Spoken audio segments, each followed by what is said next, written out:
AP cabinet సమావేశం ప్రారంభమైంది. నూతన మద్యం పాలసీకి కేబినెట్ ఆమోదం తెలపబోతుంది. ఆపరేషన్ బుడమేరు అంశంపై కూడా కేబినెట్ లో సమావేశంలో చర్చించే అవకాశం కనిపిస్తోంది. అమరావతిపై ఐఐటీ నివేదికపై చర్చిస్తారని సమాచారం. పారిశ్రామిక అభివృద్ధి, విద్యుత్ సంస్కరణ తదితర అంశాలపై చర్చించారు. 100 రోజుల కూటమి ప్రభుత్వ పాలనలో మంత్రుల గ్రాఫ్ ను సీఎం అందించబోతున్నారు. జనసేన మంత్రుల గ్రాఫ్ ను పవన్ కళ్యాణ్ కు ఇవ్వబోతున్నారు.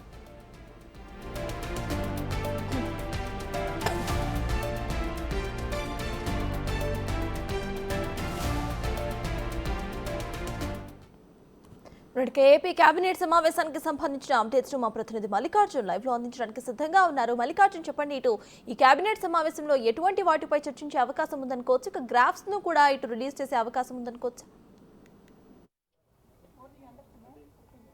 సతాజ్ కొద్దిసేపటి క్రితమే ఏపీ కేబినెట్ కూడా ప్రారంభం అవడం జరిగింది. ప్రధానంగా చూసుకుంటే ఎన్నికలకు సంబంధించి ఏదైతే హామీలు ఇవ్వటం జరిగిందో ఆ హామీల్లో భాగంగా కొన్ని పథకాలకు సంబంధించి ఈరోజు ఆమోదముద్ర అయితే వేయబోతున్నట్టు కూడా తెలుస్తూ ఉంది. దాంట్లో చూసుకుంటే ఏదైతే మహాశక్తి పథకం కింద ఏదైతే ఎన్నికల హామీ ఇచ్చారో 1500 రూపాయలు నెల రోజులకి 1500 రూపాయలు మహిళలకు ఇస్తానని హామీ ఇచ్చారు. 18 సంవత్సరాల నుండి 59 సంవత్సరాల మధ్యలో ఉన్న ప్రతి మహిళకు కూడా నెలకు 1500 రూపాయలని ఇస్తానంటూ కూడా హామీ అనేది ఇవ్వడం జరిగింది. దాంట్లో భాగంగా ఆ పథకం పైన ఈరోజు చర్చించబోతా ఉన్నారు. దాంతోపాటు ఇటు మహిళలకు సంబంధించి వడ్డీ లేని రుణాలు ఏవైతే ఉన్నాయో, డోక్రా ద్వారా ఇచ్చే రుణాలు ఏవైతే ఉన్నాయో రుణాలకు సంబంధించి గత ప్రభుత్వం 3 లక్షల వరకు అయితే ప్రతి మహిళకు ఇవ్వడం జరిగింది. దాన్ని మరింత పెంచి, అంటే 10 లక్షల నుంచి 20 లక్షల వరకు పెంచి ఇవ్వాలనేది ఎన్డీఏ ప్రభుత్వం ఆలోచిస్తున్న పరిస్థితి కూడా కనిపిస్తుంది. ఎన్నికల ముందు కూడా మహిళలకు ఈ విధమైన ఎన్నికల హామీ కూడా ఇవ్వడం జరిగింది. దానిపై కూడా సుదీర్ఘంగా కేబినెట్లో చర్చించే అవకాశం కనిపిస్తూ ఉంది. చర్చించిన తర్వాత కొన్ని ఆమోదాలు కూడా తెలిపే అవకాశం కనిపిస్తూ ఉంది. అంతేకాకుండా పేదరికం లేని సమాజ నిర్మాణంలో భాగంగా P4 పైన కూడా నేడు చర్చించే అవకాశం కనిపిస్తూ ఉంది. అలాగే ప్రధానమైనది నీరు చెట్లకు సంబంధించి 2019 ముందు, అంటే 2014 నుంచి 19 వరకు నీరు చెట్టు కార్యక్రమం అనేది కొనసాగిన పరిస్థితి కూడా ఉంది. గతంలో పెండింగ్ బిల్లు ఏవైతే ఉన్నాయో ఆ పెండింగ్ బిల్లులకు సంబంధించి కొన్ని విడుదలకు ఆమోదం కూడా వేసే అవకాశం కనిపిస్తూ ఉంది. దాంతోపాటు ఇరిగేషన్ ప్రాజెక్టులకు సంబంధించి గేట్లు, అలాగే కరకట్ల ప్రతిష్టతకు సంబంధించి ఎమర్జెన్సీ ఫండ్ కింద 300 కోట్లు కూడా రిలీజ్కు ఆమోదం వేయబోతా ఉన్నారు. ఎందుకంటే ఇప్పటికే సంబంధించి కొన్ని కరకట్లు వీక్గా ఉన్నట్టు కూడా గుర్తించడం జరిగింది. మొన్న బుడమేరుకు సంబంధించి కూడా కరకట్ట వీక్గా ఉన్న సందర్భంలోనే 3 గంటలు అనేది ఏర్పడటం జరిగింది. ఈ నేపథ్యంలో ప్రతి కరకట్టను, ఇటు గోదావరి కానీ, కృష్ణా కానీ, మిగతా నదులు ఏవైతే ఉన్నాయో వాటికి సంబంధించి కరకట్లు ఏవైతే ఉన్నాయో వాటిని ప్రతిష్ట అనేది ఒక నివేదిక రూపంలో కూడా తెచ్చుకోబోతా ఉన్నారు. దానికి సంబంధించి వచ్చిన తర్వాత ఈ ఫండ్ను దానికి ఖర్చు పెట్టే అవకాశం కనిపిస్తూ ఉంది. అలాగే ఇరిగేషన్ ప్రాజెక్టులకు సంబంధించి మరమ్మతుల కారణంగా కొన్ని ఇబ్బందులు అనేవి ఫేస్ అవుతూ ఉన్నాయి. కాబట్టి ఆ మరమ్మతును పూర్తిగా చేసేందుకు కూడా ఈ ఫండ్ను ఉపయోగించబోతా ఉన్నారు. దాంతోపాటు మద్యం పాలసీ అనేది, అలాగే మైనింగ్ పాలసీ అనే దానిపై కూడా చర్చించబోతా ఉన్నారు. అక్టోబర్ 1 నుంచి మద్యం పాలసీ అనేది కూడా అమల్లోకి రాబోతా ఉంది. 2019 నుంచి 24 పాలన పాటు కూడా ప్రభుత్వమే ఈ మద్యాన్ని అమ్మకాలు చేయడం జరిగింది. మద్యం పాలసీని మొత్తాన్ని కూడా అప్పుడు ప్రభుత్వం హ్యాండిల్ చేయడం జరిగింది. దీన్ని పూర్తిగా కూడా మార్చివేసేందుకు కూడా ఈ ఎన్డీఏ ప్రభుత్వం కసరత్తు చేస్తూ ఉంది. దీనికి ఇప్పటికే 6-7 రాష్ట్రాలకు సంబంధించిన మద్యం పాలసీలపై కూడా సుదీర్ఘంగా అవగాహన చేసుకోవడంతో పాటు ఒక చర్చించడం జరిగింది. కమిటీ కూడా ఏర్పాటు చేయడం జరిగింది. దానికి సంబంధించిన నివేదికను కూడా ఇప్పుడు కేబినెట్ ముందు ఉంచబోతా ఉన్నారు.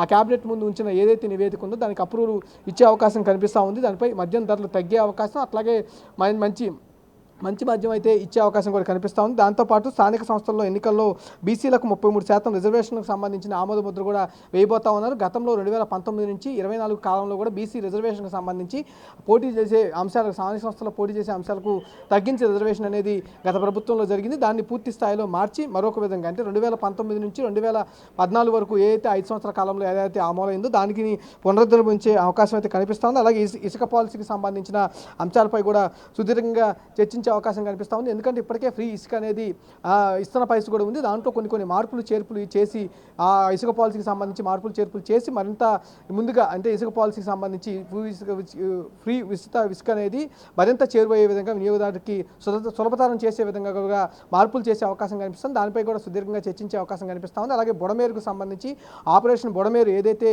ఇప్పటికే నడుస్తూ ఉందో దానికి సంబంధించి సుదీర్ఘంగా చర్చించే అవకాశం కనిపిస్తూ ఉంది. ఎందుకంటే బుడమేరుకు సంబంధించి ఆ కాలం మొత్తం కూడా ఆక్రమణలకు అయినట్టుగా కూడా ప్రభుత్వం ఇప్పటికే చెప్తున్న పరిస్థితి కనిపిస్తాం. దాన్ని అన్యాక్రాంతమైన భూమి మొత్తాన్ని కూడా బుడమేరుకు తీసుకొని దాన్ని బుడమేరు కాలం కూడా విస్తరించే అవకాశం కనిపిస్తాం. దాని మీద సుదీర్ఘంగా చర్చించే అవకాశం, ఇలా కీలకంగా అన్ని అంశాలు, అంటే పొలిటికల్గా ఏదైతే అంటే ఎన్నికల ముందు హామీ ఏదైతే ఇచ్చారో ఆ హామీలకు సంబంధించిన అంశాలతో పాటుగా గవర్నమెంట్కి సంబంధించి మొన్న వరదలకు సంబంధించిన అంశాలపై కూడా సుదీర్ఘంగా చర్చించే అవకాశం అయితే కనిపిస్తూ ఉంది.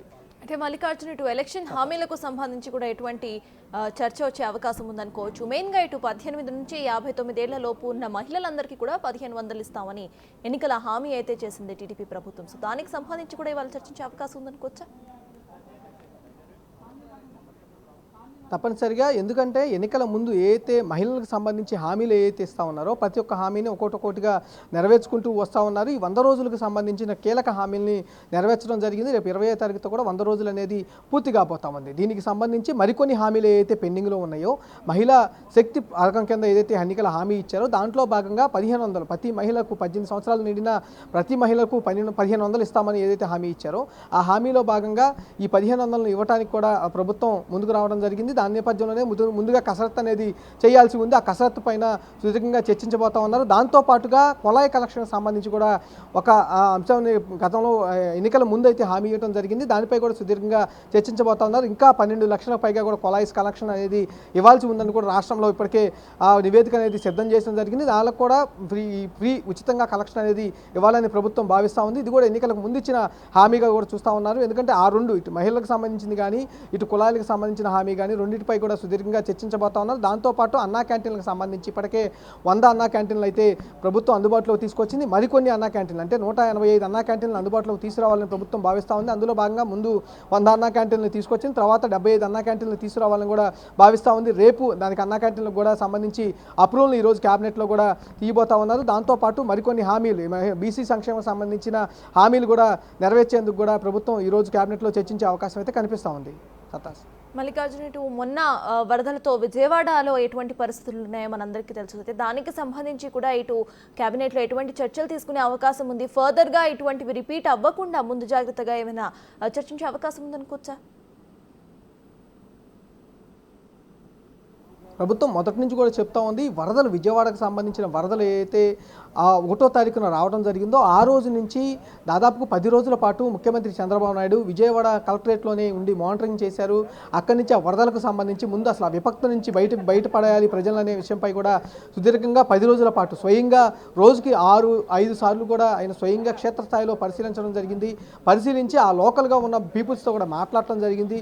వాళ్ళతో మాట్లాడి వాళ్ళ సమస్యలు అంటే బుడమేరుకు సంబంధించి ఎటువంటి సమస్యలు ఉన్నాయనేది కూడా మొత్తం ఆయన రికార్డెడ్గా తీసుకోవడం కూడా జరిగింది. దీనిపై కూడా ఒక కమిటీ అనేది, మంత్రుల కమిటీ అనేది కూడా ఏర్పాటు చేయడం జరిగింది. ఆ కమిటీ కూడా ఒక నివేదికను సిద్ధం చేసింది. ప్రధానంగా ఒకే అంశాన్ని వాళ్ళు పరిశీలిస్తున్న వయసు కూడా కనిపిస్తుంది. బుడమేరుకు సంబంధించి గతంలో 2019 నుంచి 2024కు సంబంధించి ఎక్స్టెన్షన్కి సంబంధించి, ఎందుకంటే పోలవరం సంబంధించిన కాలువ కృష్ణానదిలో కలుస్తూ ఉంది కాబట్టి ఆ కాలువని దీంట్లో కలపడం, అలాగే బుడమేరుకు సంబంధించి 35,000 క్యూసెక్కుల నీరు వచ్చినా కూడా తట్టుకునే విధంగా దాన్ని రూపకల్పన అయితే చేయడం జరిగింది. కానీ దాన్ని గత ప్రభుత్వం అనేది విమర్శించడం జరిగింది. ఈ నేపథ్యంలోనే వరద అనేది ఒక్కసారిగా 15,000 క్యూసెక్కుల వరకు అయితే ప్రస్తుతం ఉన్న బుడమేరు తట్టుకోగలుగుతుంది. కానీ 30,000 పైన క్యూసెక్కుల నీరు అనేది రావడంతోనే ఇటు ఫ్లో అనేది కట్ట తెంపుకొని మరీ రావాల్సిన పరిస్థితి అనేది వాళ్ళు గ్రహించడం జరిగింది. దీన్ని ఎక్స్టెండ్ చేయాల్సిన పరిస్థితి, ఎందుకంటే గతంలో స్టార్టింగ్లో బుడమేరు ఉన్న ఎంత ఎక్స్టెండ్ ఉంది, దానికి సంబంధించి ఇప్పుడు ఎంత ఉంది అనేది కూడా ఒక నివేదిక రూపంలో తీసుకురాబోతా ఉన్నారు. దానికి స్పెషల్గా కూడా ఆపరేషన్ బుడమేరు అనేది కూడా చేపట్టబోతా ఉన్నారు. అన్యాక్రాంతమైన బుడమేరుకు సంబంధించిన కాలువకట్టకు సంబంధించిన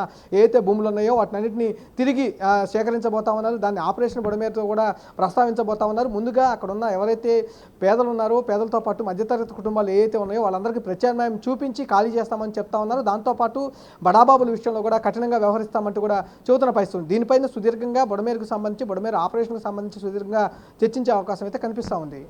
థ్యాంక్ యూ మల్లికార్జున్.